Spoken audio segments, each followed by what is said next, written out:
Soomaaliyana qiimeynta xorriyadda saxaafadda ee adduunka waxay kaga jirtaa kaalinta 164aad.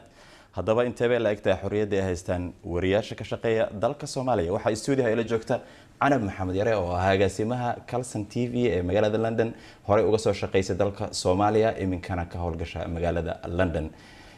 Xorriyadda Soomaaliya sida tan Ethiopia kale ma kula tahay inay dhawaan isku bedeli doonto?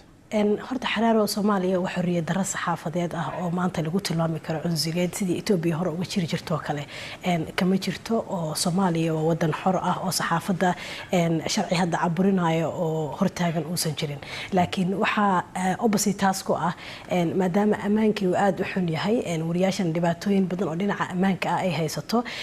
taasina waxay noqon kartaa dhinaca kale oo ay wariyaasha xor aysan noqon karin oo waxay rabaan aysan sheegi karin wararka xaqiiqada mararka qaarkood aad ka baqanaysa inaad soo tabiso sabab la xiriira amaankaaga maadaama wariyaashii ay badankood gudaha ku nool yihiin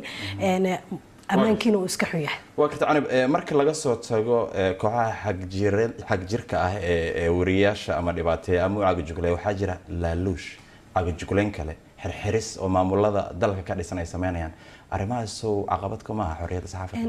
marka laga soo tago xagjirada xitaa dawladda Soomaaliya ee anigoon dawladda si gooni u eedeyn ama maamul goboleedyada kale wariyaasha ku nool ma dhihi karno waxay u hadli karaan sidii doonaan oo xorriyad ah iyadoo markaas loo adeegsanayo dhanka amaanka oo kale oo maanta warka xaqiiqda ah marka aad sheegto laga yaabo inta lagu soo wacay in lagu cagajugleeyo ama lagu soo weeraro oo kale midan laaluushka oo kaleeto waa wax sax ah oo jira maadaama wariyaashii aanay helaynin mushaar ku filan hay'adaha ay ka shaqeeyaan ama raadiyaasha ama TV-yada oo kalena aanay sii karin markaasi mushaar ku filan oo laga yaabo qaarkood inay lacag la'aan ku shaqeeyaan in badan oo wariyaasha kamidana ay qaataan wax yar oo tirasboorkooda iyo nolosha gurigooda ku eg soo wariyihii kama maarmaayo inuu laaluush qaato haddii uu arko maadaama wadan sabool aan nahay soo aragtis laakiin caqabad kuma noqon karta laftigooda marka laga soo tago maamulada howlaha ay ku hayaan wariyaasha soo iyaga naftigooda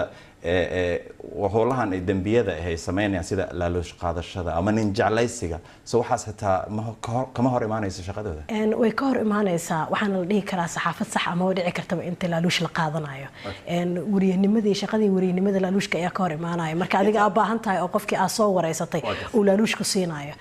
inta markaa gudubno maxay kula tahay in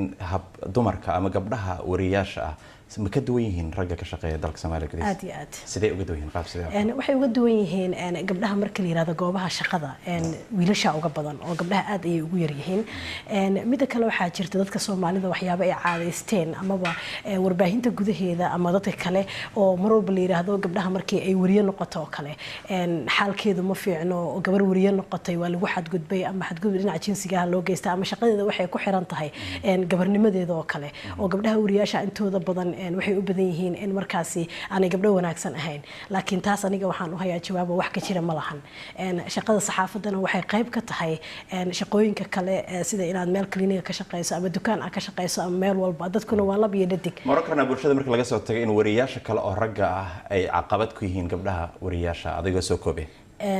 ma aaminsani gabadha ayada caqabad isku noqon karta haddii ay dadaalayso kartideedii aqoonteedana ay meesha la timaado cidina kuma noqon karta soo qabta aad iyo aad ma santaa